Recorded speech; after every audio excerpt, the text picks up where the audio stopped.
C'est un thème qui lui est cher. L'organisation de la planète, c'est un thème constant de la diplomatie internationale, quels que soient les gouvernements. Un thème si cher qu'il a demandé à garder un bureau au Quai d'Orsay pour présider la COP 21 jusqu'au mois de novembre. Il y a eu l'extraordinaire succès de la COP 21 et de ce petit marteau qui est devenu l'emblème d'une certaine façon de pratiquer la diplomatie. Déjà en décembre, au sommet du Bourget, la présidence de la COP 21 faisait débat entre Laurent Fabius et Ségolène Royal.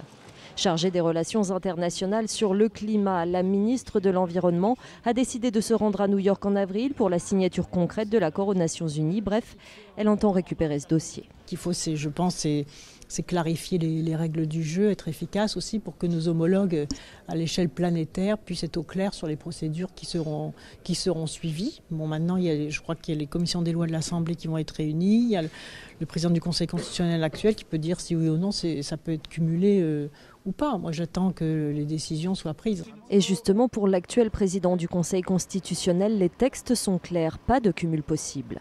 Il y a l'ordonnance de 1958 sur le Conseil constitutionnel qui a prévu des incompatibilités pour éviter tout conflit d'intérêts. Argument renforcé par les définitions même de la fonction de président du Conseil constitutionnel qui doit faire preuve de neutralité. Laurent Fabius a 6 jours pour convaincre. Sa nomination à cette présidence doit être validée le 18 février par les députés et les sénateurs.